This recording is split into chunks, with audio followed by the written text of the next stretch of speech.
السلام علیکم۔ آج ہم بات کریں گے تاریخ اسلام کی مشہور و معروف کتاب البدایہ والنہایہ کے بارے میں۔ یہ کتاب علامہ ابن کثیر کی مشہور تصنیف ہے۔ اس میں عام تاریخی واقعات کے علاوہ مشاہیر، علماء و عرفاء کے احوال بڑی عمدگی سے بیان کیے گئے ہیں۔ یہ کتاب 21 ابواب یا دوسرے لفظوں میں 21 حصوں پر مشتمل ہے۔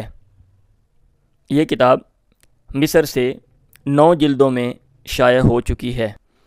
اس کتاب کی دوسری سے چھٹی تک کی 5 جلدیں سیرت نبوی سے متعلق ہیں۔ اس کتاب کا یہ مخصوص حصہ سیرت ابن کثیر کے نام سے الگ سے 4 جلدوں میں بھی شائع ہو چکا ہے۔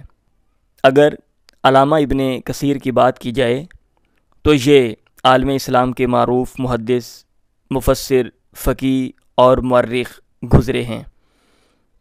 ان کا مکمل نام اسماعیل بن عمر بن کثیر لقب عماد الدین اور عرف ابن کثیر ہے۔ آپ سن 1301 عیسوی کو پیدا ہوئے اور آپ کی وفات سن 1373 عیسوی کی ہے۔ آپ نے بڑے بڑے اساتذہ سے علم حاصل کیا، جیسا کہ ان کے اساتذہ میں علامہ ابن تیمیہ، امام ذہبی، علامہ ابن قیم، یوسف بن عبد الرحمن المزی جو کہ حافظ مزی کے نام سے مشہور ہیں، اور الدمیاطی شامل ہیں۔ آپ نے محدث شام حافظ جمال الدین یوسف بن عبد الرحمن مزی الشافعی جو کہ تہذیب الکمال کے مصنف ہیں، ان سے سب سے زیادہ استفادہ کیا۔ اسی طرح شیخ الاسلام امام ابن تیمیہ سے بھی آپ نے بہت کچھ علم حاصل کیا۔ آپ کو علم حدیث کے علاوہ فقہ، تفسیر، تاریخ اور عربیت میں بھی کمال حاصل تھا۔ آپ حافظ ذہبی کی وفات کے بعد مدرسہ ام صالح اور مدرسہ تنکریہ جو اس زمانہ میں علم حدیث کے مشہور مدرسے تھے، ان میں شیخ الحدیث کے عہدے پر فائز رہے۔ عمر کے آخری حصے میں آپ کی بینائی جاتی رہی۔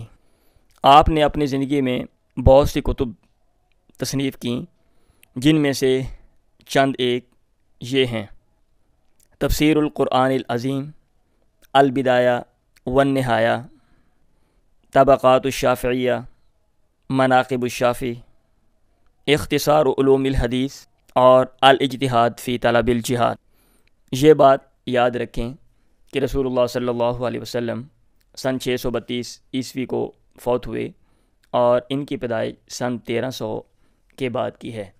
اس کا مطلب یہ ہے کہ رسول اللہ سے تقریباً 700 سال کے بعد یہ تشریف لائے اور انہوں نے اسلام کے لیے مختلف علوم و فنون کے میدانوں میں بڑی بڑی خدمات سر انجام دیں۔ ناصر محمود کو اجازت دیں۔ اللہ حافظ۔